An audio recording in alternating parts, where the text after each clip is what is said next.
ألا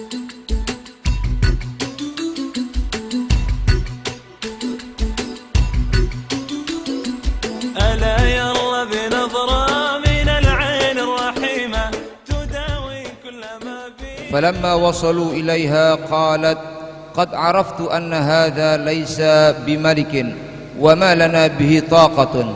فبعثت إلى سليمان: إني قادمة إليك بملوك قومي حتى أنظر ما أمرك وما تدعو إليه من دينك. ثم أمرت بسريرها فجعلت سريرها داخل 7 أبيات في داخل قصرها، وقصرها داخل 7 قصور، وغلقت الأبواب وجعلت عليها حراسا يحرسونها. ثم قالت لمن خلفت على سلطانها: احتفظ بما كبلك، وسرير ملكي لا يخلص إليه أحد ولا يراه حتى آتيك. ثم أمرت مناديا يؤذنهم بالرحيل، فارتحلت في 12,000 قائد، ومع كل قائد ألوف كثيرة. فخرج سليمان يوما على سرير ملكه فسمع وهجا قريبا منه، فقال: ما هذا؟ قالوا: بلقيس قد نزلت هنا بهذا المكان. وكان على مسيرة فرسخ من سليمان. فأقبل سليمان حينئذ على جنوده فقال: يا أيها الملأ، أيكم يأتيني بعرشها قبل أن يأتوني مسلمين؟ قيل: إنما عرض سليمان في إحضار عرشها ليريها قدرة الله وإظهار معجزة دالة على نبوته. وقيل: أراد أن يغيره قبل مجيئها ليختبر بذلك أكلها. وقيل: علم سليمان أنها إن أسلمت حرم عليه مالها، فأراد أن يأخذ سريرها قبل أن يحرم عليه أخذه. وقال إفريت من الجن اسمه كوذي، وقيل ذكوان، أنا آتيك به قبل أن كوذي، وقيل ذكوان، أنا آتيك به قبل أن تقوم من مجلس قضائك، وإني قوي على حمله أمين على ما فيه من الجواهر وغيرها. قال ابن عباس: كان له مجلس للقضاء من الغداء إلى نصف النهار. فقال سليمان: أريد أسرع من ذلك. فقال الذي عنده علم من الكتاب وهو آسف بن برخيا الذي يعلم اسم الله الأعظم وكان صديقا. وقيل جبريل، وقيل ملك آخر، وقيل الخضر: أنا آتيك بي قبل أن يرجع إليك طرفك. وعن الزهري قال: كان دعاء الذي عنده علم من الكتاب: يا إلهنا وإله كل شيء، إلها واحدا لا إله إلا أنت، ائتني بعرشها. وعن ابن عباس أن آسف قال لسليمان حين صلى: مد عينيك حتى ينتهي طرفك. فمد سليمان عينيه فنظر نحو اليمين ودعا عاصف، فبعث الله الملائكة فحملوا السرير يجرون به تحت الأرض حتى نبى من بين يدي سليمان. فلما رأى سليمان العرش محولا إليه على قدر ارتداد الطرف، قال سليمان: إن هذا الإتيان لي به والتمكن من حصول المراد من فضل ربي، ليبلوني أشكر نعمته أم أكفر، ومن شكر فإنما يشكر لنفسه، ومن كفر فإن ربي غني كريم. ثم قال سليمان: غيروا سريرها إلى حال تنكره إذا رأته، لننظر أتعرف عرشها أم كانت من الجاهلين. قال بعضهم: تغييره بأن يزاد فيه وينقص. وقيل إنه جعل أسفله أعلاه وأعلاه أسفله، وجعل مكان الجوهر الأحمر أخضر ومكان الجوهر الأخضر أحمر. وإنما قصد سليمان بذلك اختبار بلقيس، لأنه قيل له: إن في أقلها نقصا، والقائل بذلك الجن. وإنهم قالوا له: إن في أقلها نقصا، وإن في ساقيها شعرا، وإن رجليها كرجلي حمار، لأنهم ظنوا أنه يتزوجها، فكرهوا ذلك لئلا تفشي له أسرار الجن، ولئلا يأتي منها أولاد فيخلفوه في استخدام الجن فيدوم عليهم الذل. فلما جاءت وقعدت إلى سليمان قال سليمان لها: أهكذا عرشك؟ قالت: كأنه هو. ثم قالت: لقد تركت في حصوني وتركت الجنود محيطة بي، فكيف جيء بهذا؟ قيل: إنها حكيمة. لم تقل نعم خوفا من الكذب، ولا قالت لا خوفا من التكذيب. وقيل إنها عرفته ولكن شبهت عليهم كما شبهوا عليها. ثم قال سليمان: وأوتينا العلم بالله وبقدرته على ما يشاء من قبل هذا المرأة، وكنا مسلمين. وصد عبادة الشمس عن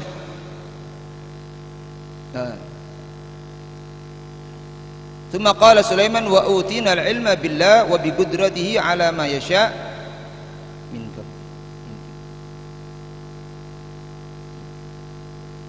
من قبل هذا المرأة وكنا مسلمين وصد عبادة الشمس عن التوحيد وعبادة الله أنها كانت من قوم كافرين وذلك قوله تعالى قال يا أيها الملأ أيكم يأتيني بعرشها قبل أن يأتوني مسلمين منقادين طائعين فلي أخذه قبل ذلك لا بعده قال عفريت من الجن هو القوي الشديد أنا آتيك به قبل أن تقوم من مقامك الذي تجلس فيه للقضاء وهو من الغداء إلى نصف النهار وإني عليه لقوي أي على حمله أمين على ما فيه من الجواهر وغيرها قال سليمان أريد أسرع من ذلك قال الذي عنده علم من الكتاب المنزل وهو آسف بن برخياء وكان صديقا يعلم اسم الله الأعظم الذي إذا دعا به أجاب أنا آتيك به قبل أن يرتد إليك طرفك إذا نظرت بي إلى شيء فقال له انظر إلى السماء فنظر إليها ثم رد بطرفي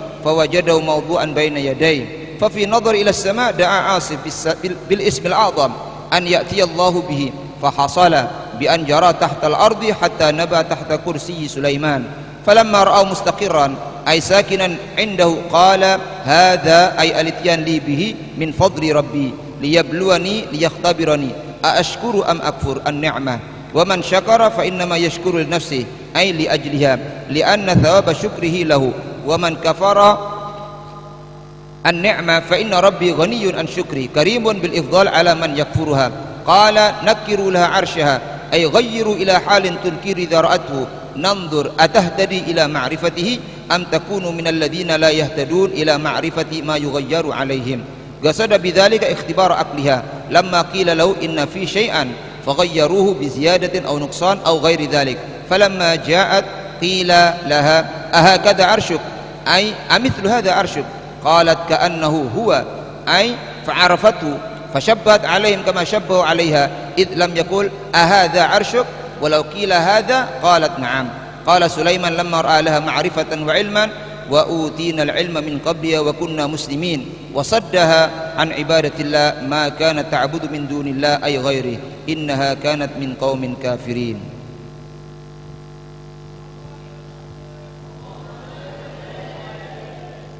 Kemarin ditolak hadiah daripada Nabi Allah Sulaiman, ada dari Bilqis kepada Nabi Sulaiman, dan dikatakan kepada pesuruhnya sampaikan untuk siap-siap menghadapi pasukan kami yang besar. Maka ketika si utusan tadi itu Mundhir bin Amr dan orang-orang yang mengikuti Mundhir, utusan si Bilqis, pulang dengan membawa hadiahnya sampai kepada Ratu Bilqis, si Sulaiman tidak menerima hadiah Anda dan dia akan datang kepada Anda jika Anda tidak menyerah dengan pasukan yang besar. Kami menyaksikan pasukannya bukan hanya manusia, bahkan jin, binatang buas, burung dan macam-macam. Maka berkata si Bilqis, qad araftu anna hadha laysa bimalik. Sekarang saya benar-benar tahu bahwa dia bukan hanya sekedar raja, tapi dia adalah juga seorang nabi. Karena kalau raja menerima hadiah, suap, selesai dah. Tapi ini bukan. Kita tidak akan mungkin mampu untuk menghadapinya. Akhirnya si Bilqis memerintahkan utusan kepada Nabi Sulaiman, menyatakan bahwa dia akan datang dengan orang-orang dekatnya dan akan memusyawarahkan.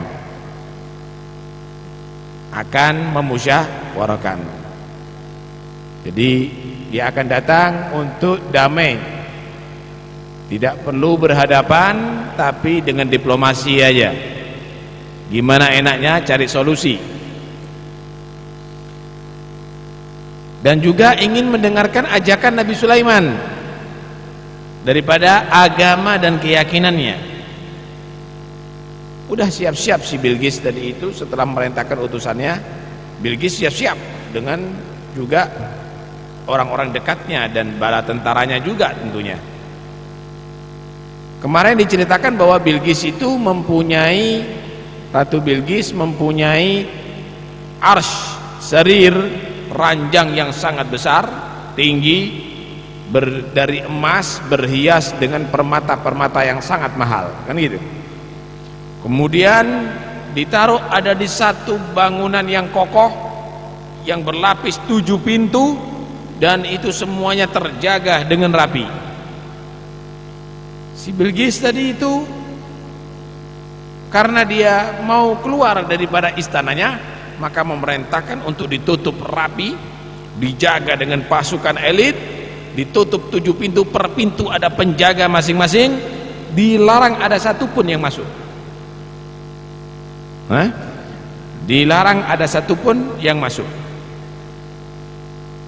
Kemudian si Bilqis mengumumkan bahwa dia akan berangkat ke Sulaiman dengan membawa 12.000 panglima.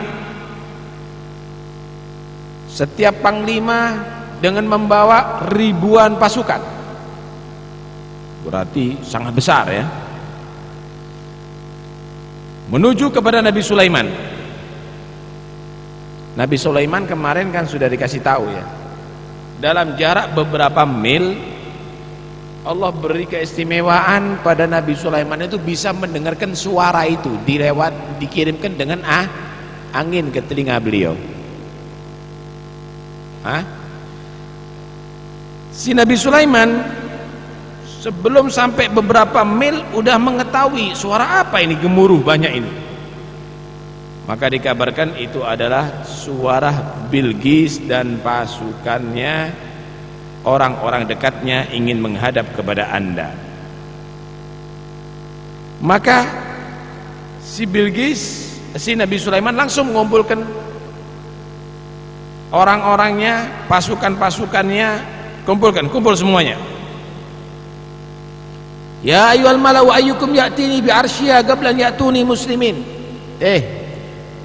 Aku mau tanya kepada Anda semuanya, siapa yang bisa mendatangkan arsy-nya Bilqis, ranjangnya Bilqis sebelum sampai kepada aku dalam keadaan menyerah beliau?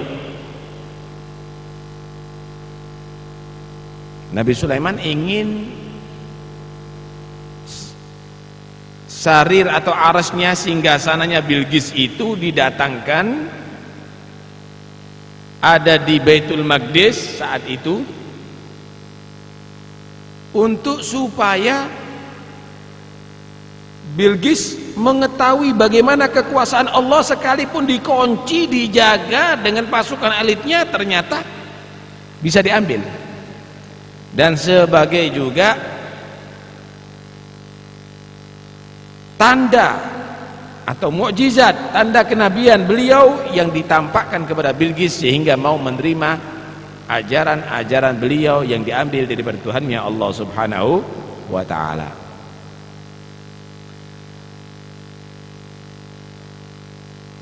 Kemudian ada satu jin, raja jin, namanya Kuzi. Adam menyatakan Dzakwan. Kalau ente kenal nanti ya, itu jin yang pernah menerima tantangan Nabi Sulaiman. Ayo, siapa yang bisa mendatangkan singgasananya Bilqis?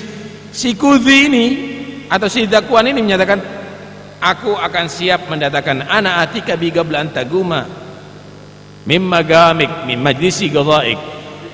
Aku akan siap datangkan itu sebelum engkau bangun bubar selesai di majelis musyawarahnya kamu. Nabi Sulaiman ini punya majelis khusus, yaitu pagi sampai siang hari punya rapat khusus gitu ya dengan orang-orang pemerintahannya, dan itu pada jam-jam tertentu, pagi sampai siang hari. Si Kudhi ini, Ifritu minal jin ini berkata, aku akan datangkan sebelum bubar daripada majlis musyawarahmu, yaitu siang hari. Kata Nabi Sulaiman, aku kepingin lebih cepat, ini sudah dekat, lebih cepat. Waduh, jin angkat tangan. Kemudian ada seorang yang Allah berikan ilmu daripada rahasia Ismullah al-A'zam. Orang kalau tahu rahasia Ismullah al-A'zam, ucapannya itu mandi. Ucapannya itu mandi. Orang ini adalah orang wali besar, dekat di sisi Allah Subhanahu wa taala. Dia menyatakan, Nabi Sulaiman, aku siap akan datangkan itu sebelum engkau memalingkan pandangan kamu. Subhanallah, Kalau jin dengan kekuatan gaibnya tadi itu, dia mampunya sebelum Nabi Sulaiman bubar dari majlis musyawarahnya. Kalau ini sebelum Nabi Sulaiman memalingkan pandangannya. Ada menyatakan namanya itu orang Asif bin Barkhiyah. Sebagian lagi menyatakan itu Jibril, malaikat Jibril.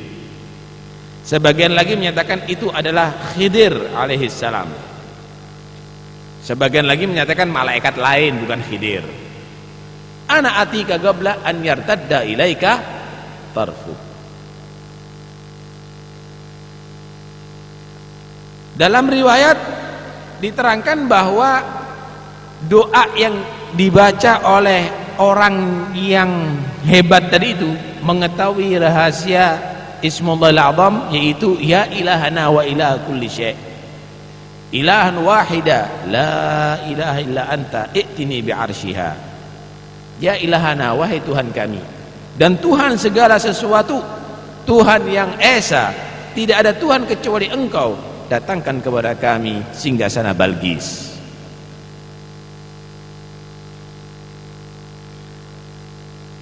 Ibn Abbas menerangkan bahwa Asif bin Barkhiyah setelah berbicara itu, beliau sholat.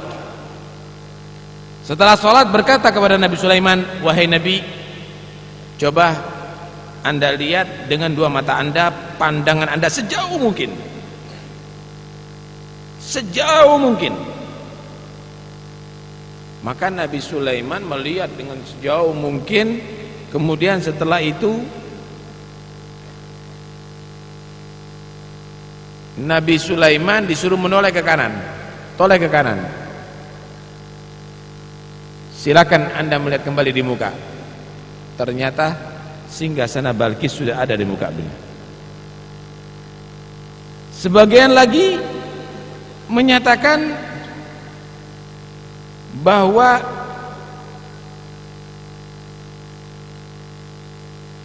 si Balqis tadi, si Nabi Sulaiman tadi itu diperintahkan untuk memandang ke atas, kemudian diperintahkan lagi memandang ada di hadapannya. Maka singgasana Balqis udah ada di muka Nabi Sulaiman. Dikatakan singgasana Balqis itu keluar dari bumi, langsung di hadapan beliau. Jadi bukan singgasana kursi bokir, bukan ya, gede itu singgasana, bukan dipan. Besar sekali, besar.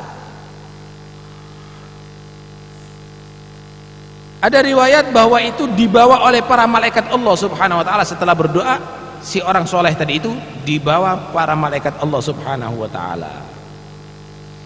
Kemudian Nabi Sulaiman melihat kejadian yang begitu hebat. Beliau berkata, hadza min fadli rabbi liyabluwani ashkuru am akfur wa man syakara fa innama yashkuru nafsihi wa man kafara fa inna rabbi ghaniyyun karim. Ini semuanya terjadi karena kemurahan Tuhanku. Semua itu diberi oleh Allah begitu gampang untuk menguji aku, apakah aku mensyukuri nikmatnya atau mengkufuri nikmatnya. Sesungguhnya manusia yang mensyukuri nikmat Allah itu adalah kembali manfaatnya kepada dirinya, akan mendapatkan pahala Allah. Dan siapa orang yang mengkufuri nikmat Allah, maka sesungguhnya Allah maha kaya, tidak memerlukan syukur hambanya, dan Allah maha mulia karena Allah subhanahu wa ta'ala maha memberi sekalipun kepada orang yang mengkafirinya. Kemudian Nabi Sulaiman berkata, Nabi Sulaiman ini dapat informasi daripada jin bahwa si Bilqis ini ada dua kelemahan. Pertama, goblok, IQ-nya kurang. Kedua, kakinya banyak rambut seperti kaki kuda. Kan kemarin diterangkan ada riwayat bahwa Bilqis itu ibunya dari bangsa jin. Nabi Sulaiman ingin mengetes si Bilqis ini, bener nggak akalnya kurang, cerdas atau kurang IQ-nya, bener nggak kakinya tadi itu seperti begitu, dites. Paham nih ya? Akhirnya Nabi Sulaiman memerintahkan untuk supaya merubah bentuk daripada singgasana Bilqis. Nakiru laha arsyaha nandur atah tadi am takunu minal ladzina la yahtadun. Sekarang robah bentuknya, robah bentuk singgasana si Bilqis. Ada menyatakan merubah bentuknya tadi itu diwalik, yang bawah di atas, yang atas di bawah. Ada lagi yang menyatakan ada tambahan atau ada pengurangannya. Kemudian di situ ada permata-permata yang hijau dan merah. Letaknya yang hijau ditaruh yang di merah, yang merah ditaruh di hijau. Alhasil serupa tapi tak sama. Serupa tapi tak sama.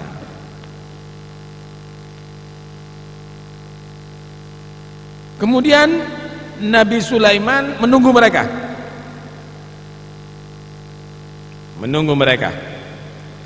Datang si Bilqis tadi itu, sambut oleh Nabi Sulaiman, pasukannya juga disambut oleh Nabi Sulaiman. Kemudian disilakan duduk dan dinampakkan itu singgasana si Bilqis. Ahakada arsyuki, apakah seperti ini singgasananya kamu? Paham ya? Apakah seperti ini singgasana kamu? Nah, ini ngetes ini. Kalau bilang iya, berarti dia kurang akalnya karena nggak persis. Kalau bilang enggak, berarti dia bohong karena memang mirip. Paham nih ya? Akhirnya jawabannya gimana? Ka'annahu hu, sepertinya ini, miripnya ini.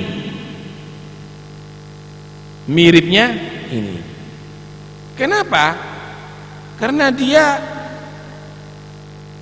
menyatakan aku tinggalkan, aku kunci semuanya, dijaga dengan pasukan-pasukan banyak, dan itu bukan dengan satu pintu, ada 7 tahap pintu. Nggak mungkin akan secepat ini akan datang kepada sini.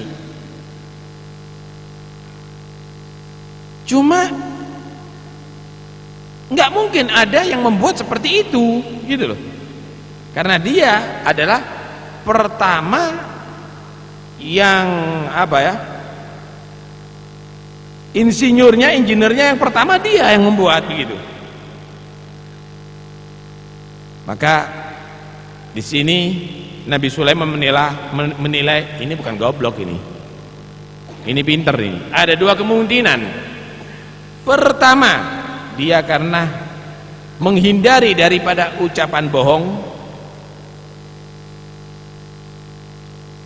Kalau dia menyatakan iya, berarti mungkin dia bohong.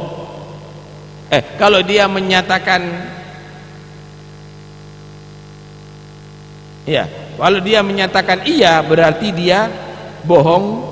Kalau menyatakan tidak, berarti membohongkan Nabi Sulaiman. Dia nggak mau dituduh bohong dan dia tidak mau nuduh bohong. Apakah ini seperti ini? Singgasana kamu yang ditanyakan seperti ini, sepertinya iya, bukan iya itu. Karena apa? Karena bentuknya mirip, tidak persis. Tapi kalau enggak, berarti menyatakan Nabi Sulaiman bohong. Dia nggak mau. Oh, cerdas ini orang. Yang kedua, ini orang cerdas. Nabi Sulaiman kan merubah bentuknya untuk supaya dia bingung. Tapi dia tidak mau kelihatan bingung. Gimana? Seperti ini singgasana kamu. Dia nutupi bingungnya, sepertinya iya, sepertinya itu, seperti itu. Nah, seperti itu untuk nutupi bingungnya. Kenapa? Karena tujuan Nabi Sulaiman adalah mengetes kecerdasannya, mau dibingungkan tapi dia bisa nutupi bingungnya. Berarti ini cerdas, enggak seperti yang dikabarkan oleh si jin.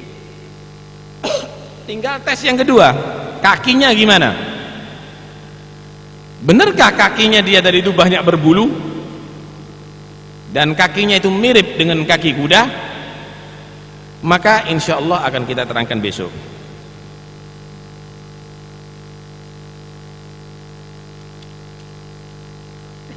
Kejadian ini diterangkan dalam firman Allah Subhanahu wa taala, qala ya ayyuhal mala'u ayyukum ya'tini bi'arsyiha qabla an ya'tuni muslimin. Wahai manusia, Nabi Sulaiman berkata kepada orang dekatnya, siapa yang bisa mendatangkan singgasana Balqis sebelum Balqis dan bala tentaranya datang dalam keadaan menyerah. Qala ifritum minal jinni ana atika bi qabla an taguma min magamik. Maka berkata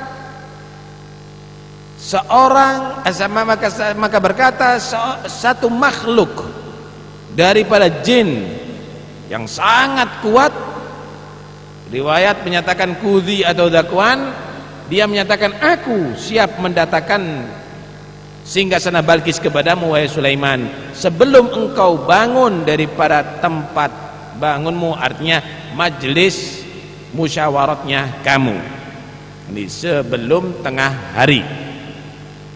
Wa inni alaihi lagawiyun amin, dan sesungguhnya aku jin ini Allah beri kasih kekuatan bisa mengangkat dengan beban yang berat dan juga amanat, tidak akan mengambil satu butir pun dari permata atau sedikit pun daripada singgasana Bilqis.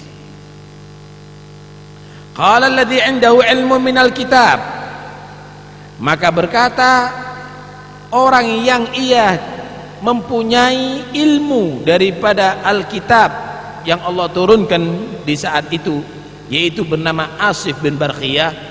Beliau adalah orang yang sangat dekat kepada Allah, yang mengenal Ismullahil A'zam, karena siapa orang yang berdoa dengan Ismullahil A'zam maka akan diijabahi doanya oleh Allah.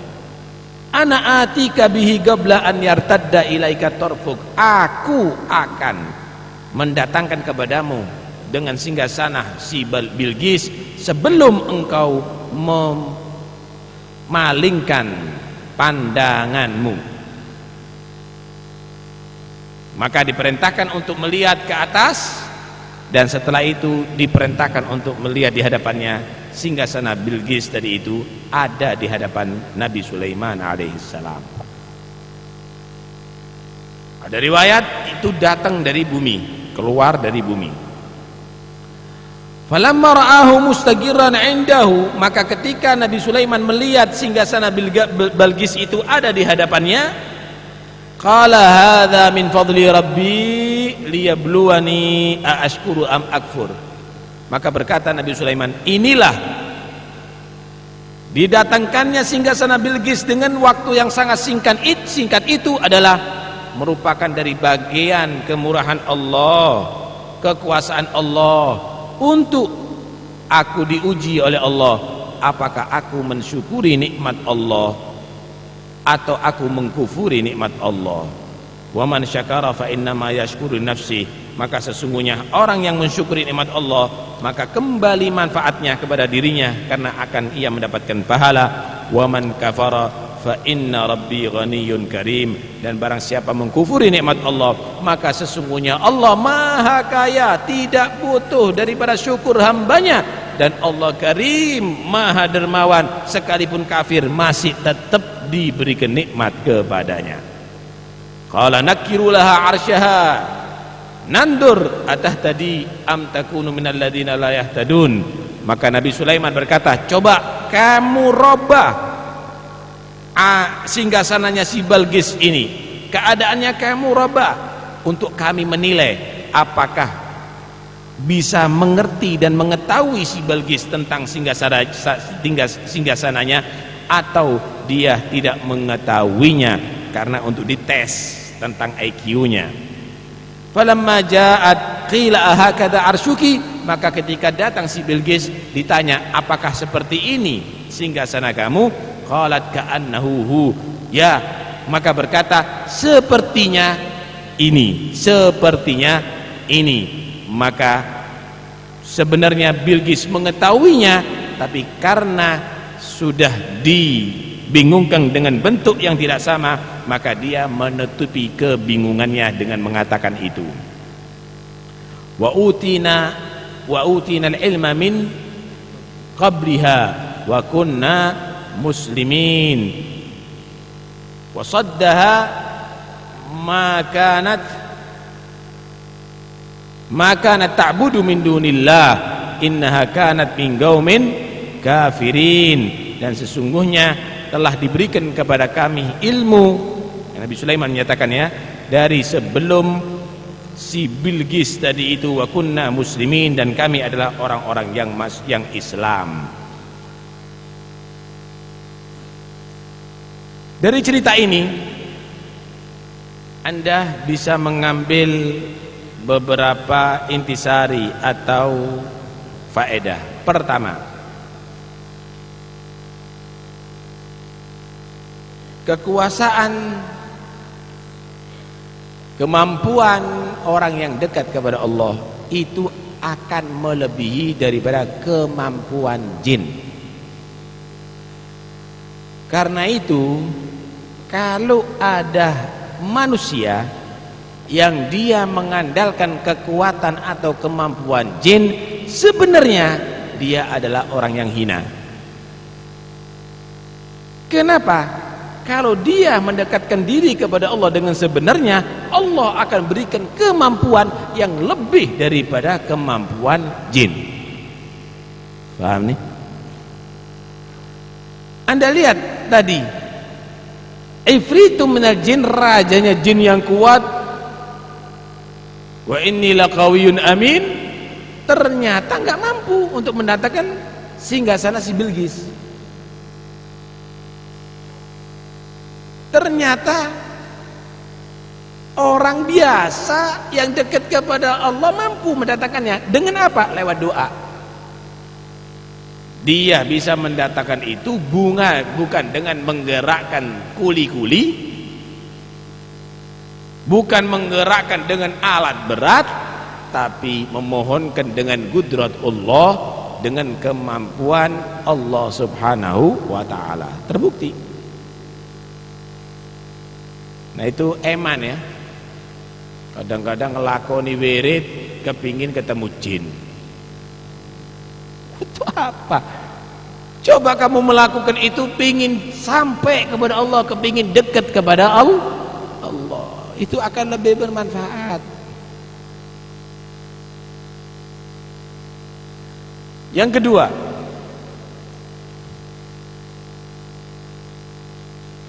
Nabi sekalipun itu masih perlu loh ya bantuan yang lain. Karena itu kalau ada ustadz begedut,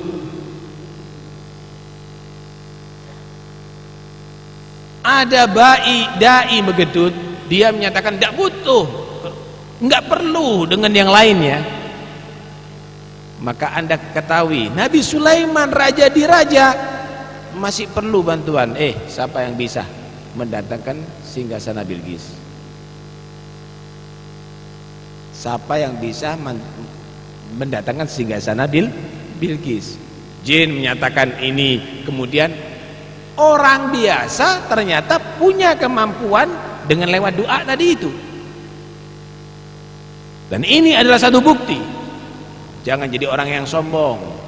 Lihat bagaimana Nabi Sulaiman perlu doanya orang yang bukan nabi. Nabi perlu doanya yang bukan nabi.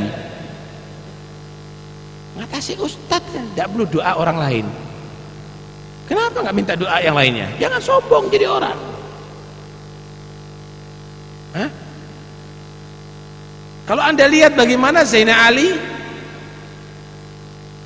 dan Sayyidina Umar bin Al-Khattab diperintahkan oleh Nabi untuk cari Uwais Al-Qarani dan minta doa kepada dia. Padahal Sayyidina Ali, Sayyidina Umar lebih utama, lebih afdal daripada Uwais Al-Qarani, tapi diperintahkan minta doa sama dia. Bagaimana Nabi Musa diperintahkan untuk belajar sama Khidir, padahal Nabi Musa lebih afdal daripada Khidir. Karena itu jangan sombong-sombong.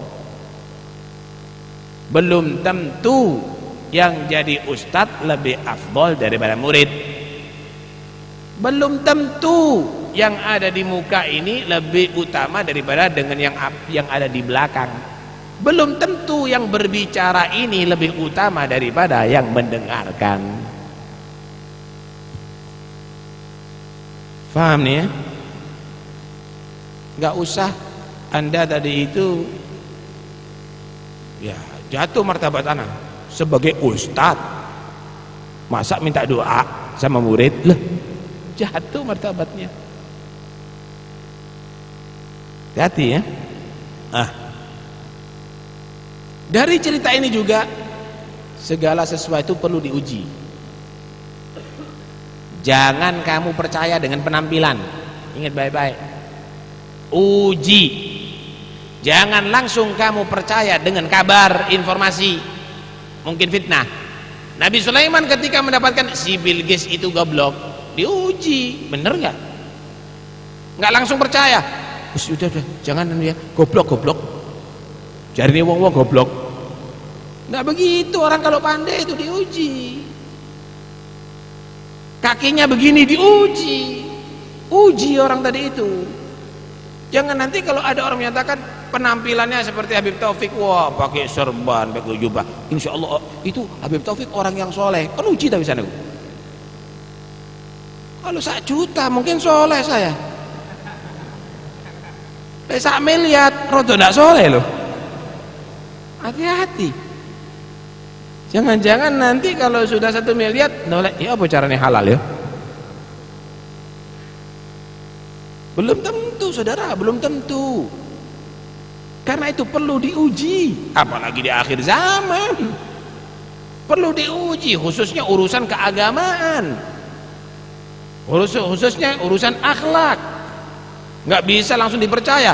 Wah, lek bapaknya khair, lek bapaknya bagus, berarti anaknya bagus. Belum tentu loh. Belum tentu. Wah, kalau keluarganya ini berarti paling jelas baik. Belum tentu. Lek tuku serban, pakai serban, insya Allah itu adalah orang yang soleh. Turun tentu. Serban murah. Orang boleh. Kalau sudah haji berarti dia orang yang jujur. Belum tentu. Perlu diuji. Uji ini nih. Kecerdasan itu diuji. Kemampuan itu diuji. Amanat itu diuji. Jadi RT khianat dadekno kepala desa. Entek dunyo. Perlu diuji, saudara. Hah? Sambil katakan Allah alhamdulillah hadat madha sidqu wa ahlu sidqi ya sa'du qad madaw fala tatlu mal sidqa min ahli daz zaman. Udah hilang kejujuran. Sekarang ini orang yang jujur dan kejujuran udah hilang. Jangan kamu tadi itu gampang percaya kepada orang yang hidup di zaman sekarang ini. Coba percaya. Saya lihat wiritan tok durung tentu. Kadang-kadang wiritan tok doyan duit haram. Hati-hati. Karena itu hati-hati. Di sini kita harus betul-betul pandai, cerdas, saudara. Berkali-kali dibohongi. Itu orang yang bodoh, dungu, kata orang sekarang. Ada lubang, dimasukkan, tintup. Lu, ada binatang di situ. Yo tah, coba lagi. Bodoh. Ada kabel kesetrum. Lu, kesetrum. Temen dah. Loh. Kita juga demikian dalam beraktivitas. Kalau Anda sudah mendapatkan satu kegagalan, kalau Anda mendapatkan satu tanda-tanda yang tidak benar, jangan diulangi lagi. Anda harus tahu bahwa Anda akan terperosok yang kedua kalinya nantinya. Sing pintar dadi wong. Sehingga tidak menjadi korban. Jangan siap jadi korban. Ada satu ucapan daripada Al-Habib Abdurrahman As-Segaf, dan itu adalah membuat kita ini menjadi orang yang berwibawa kalau kita terapkan pada diri kita. Rungokno ini. Idza ra'aitan nas di'ab la tag'dan ya'kulunak. Wa idza ra'aitan nas dhan la tag'dzib ta'kulhum. Kalau kamu itu melihat manusia itu seperti domba, lugu, jangan jadi serigala memakan mereka. Pumpung gak ngerti, tak pangani, tak tipu nih, tak goro ini, jo. Tapi kalau kamu mendapatkan manusia itu bagaikan serigala, maka jangan kamu itu menjadi domba yang siap diterkam olehnya. Orang ini bahaya, ini banyak yang jadi korban. Coba sih, loh, bodoh. Karena itu kamu harus tahu, serigala macam-macam tak pentung kan. Saya tidak bisa kamu bohongi. Domba, bantu, kasih rumput supaya dia gemuk, supaya dia selamat. Begitu seharusnya. Jangan, ayo kita cari domba-domba, kita jadikan korbannya kita. Jangan jadi orang jahat, jangan jadi korbannya orang yang jahat. Kembali kepada permasalahan. Nabi Sulaiman mengetes. Begitu seharusnya, saudara. Dites segala sesuatu itu dites, apalagi urusan agama. Kemudian jangan gampang percaya dengan kabar.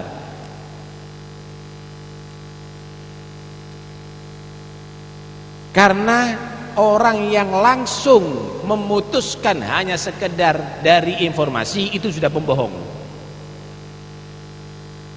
Kafa bil mar'i kidban an yuhadditha bima sami'. Cukup loh ya. Tanda kebohongan daripada hamba tadi itu, manusia itu, kalau dia ngomong hanya karena dia pernah mendengar, jari ini wong itu, orang itu begini, itu cukup jadi jadi tanda kebohongannya. Hati-hati tukang fitnah itu. Syukul.